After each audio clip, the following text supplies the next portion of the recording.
Assalamualaikum warahmatullahi wabarakatuh. Bismillahirrohmanirrohim. Amal menurut para ulama artinya gerak tubuh atau hati. Gerakan tubuh kita disebut amal, gerakan hati disebut amal. Beramalah kamu baik dengan gerakan tubuh atau gerakan hati. Apabila bergerak jizim atau hati dengan sesuatu yang mendatangkan pahala, amal itu dinamakan taat. Apabila gerakan tubuh gerakan hati mendatangkan pahala, dinamakan amal taat. Apabila gerakan tubuh atau hati ini mendatangkan siksa, maka itu dinamakan amal maksiat. Jadi maksiat itu amal juga, taat itu amal juga tergantung dapatnya.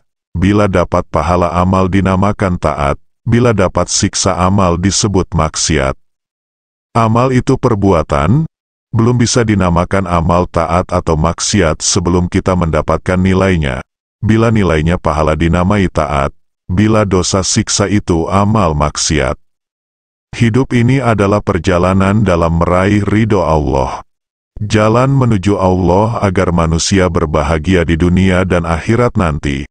Ada 3 hal dimulai dengan syariat, tarekat dan hakikat. Ketiganya saling terkait dan tidak bisa dipisahkan salah satu di antara ketiganya. Mengapa demikian? Karena hakikat tanpa syariat itu batal, dan syariat tanpa hakikat itu kosong. Maka untuk mengamalkannya butuh tarikat dari seorang pembimbing atau mursyid, agar tidak terjadi ketimpangan. Maka ketiganya harus diterapkan secara keseluruhan, yakni syariat, tarekat, dan hakikat untuk mencapai puncak makrifat. Syariat itu ibarat perahu, tarekat adalah nahkodanya, hakikat adalah pulau yang hendak dituju dari perjalanan itu, sedangkan marifat adalah tujuan akhir, yaitu bertemu dengan sang pemilik pulau.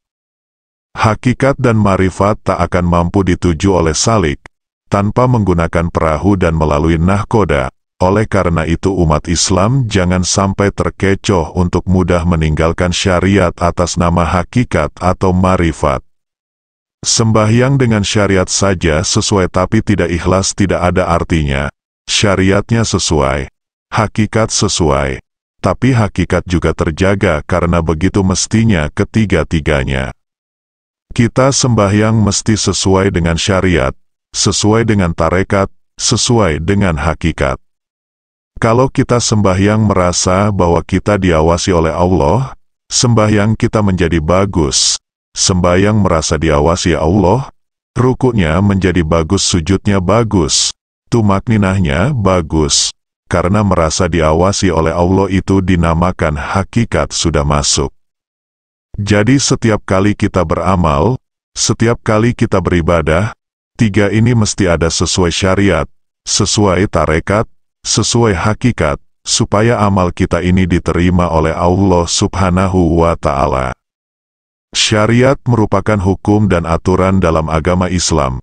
Adapun hukum dan aturan tersebut bersumber dari kitab suci Islam, yakni Al-Quran dan hadis.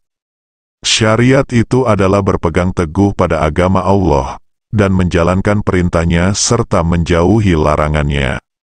Sedangkan tangga berikutnya adalah tarekat yang merupakan perjalanan seseorang menuju Allah dengan cara mensucikan diri, atau perjalanan yang harus ditempuh seorang salik, agar mampu mendekatkan diri kepada Allah.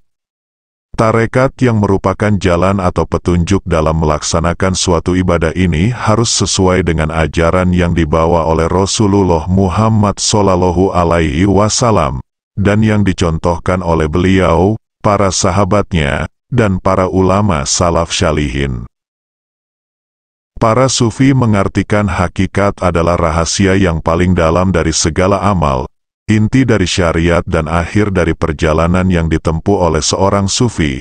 Hakikat adalah makna terdalam dari praktik dan petunjuk yang ada pada syariat dan tarikat.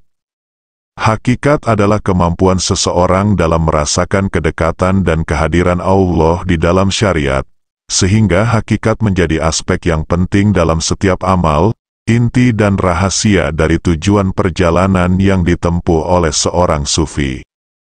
Karena sudah mengetahui hakikat dari tasawuf itu untuk apa, Segeralah beramal dengan cita rasa hati yang berharap pada Allah.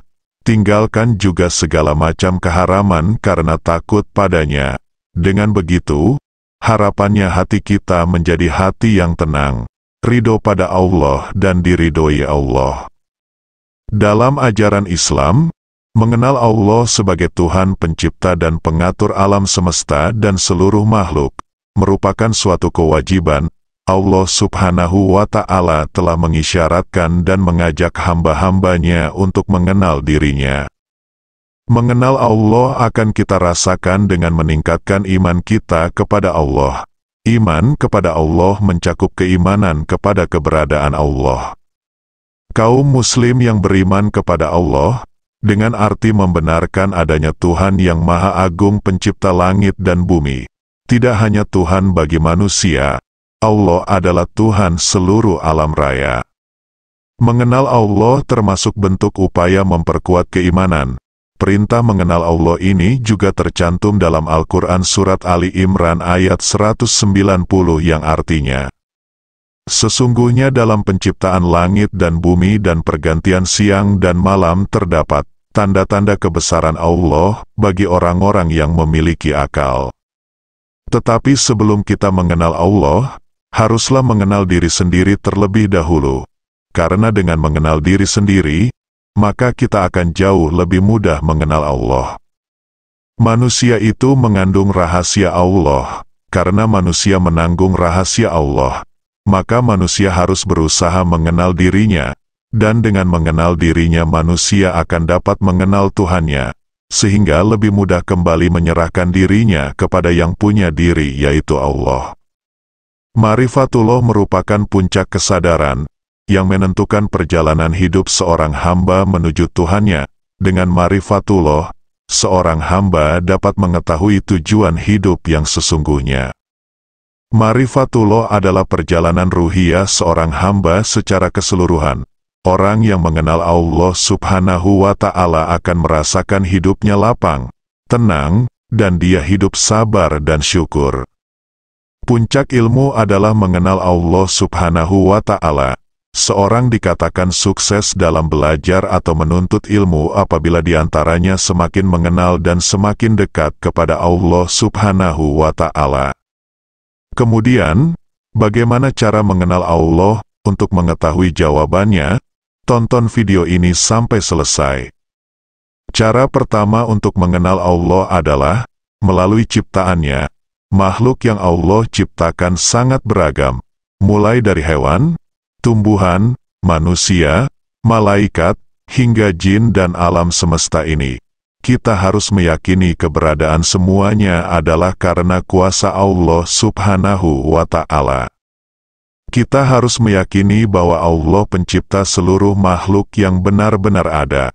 Selain melihat segala bentuk ciptaannya yang berbeda-beda bentuk, warna, jenis dan sebagainya, maka akal akan menyimpulkan bahwa keberadaan benda-benda tersebut tentu ada yang menciptakannya, dan tidak mungkin ada dengan sendirinya.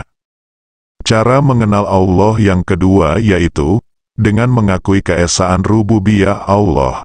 Umat muslim wajib meyakini keesaan rububiyah Allah, seperti bahwa hanya Allah yang menciptakan, memiliki, menguasai, dan mengatur seluruh makhluk ciptaannya yang ada di dunia.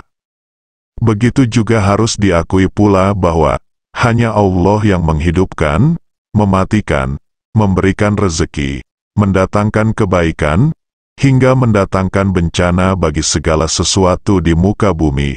Allah jugalah yang mengawasi, mengatur, menjadi penguasa seluruh isi alam semesta ini. Cara mengenal Allah yang ketiga yaitu, mengenal uluhiyah Allah, berarti meyakini bahwa hanya Allah yang berhak disembah, tidak ada satupun makhluk yang dapat menggantikan posisinya, bahkan malaikat dan para rasul sekalipun. Dan cara mengenal Allah yang keempat yaitu, dengan mengenal nama-nama dan sifat Allah.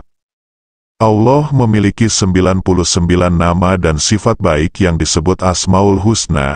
Nama dan sifat ini hendaknya diyakini setiap muslim, sebagaimana dijelaskan dalam Al-Quran Surat Al-A'raf ayat 180 yang artinya, "Dan Allah memiliki Asmaul Husna, maka bermohonlah kepadanya dengan menyebutnya Asmaul Husna itu, dan tinggalkanlah orang-orang yang menyalahartikan nama-namanya.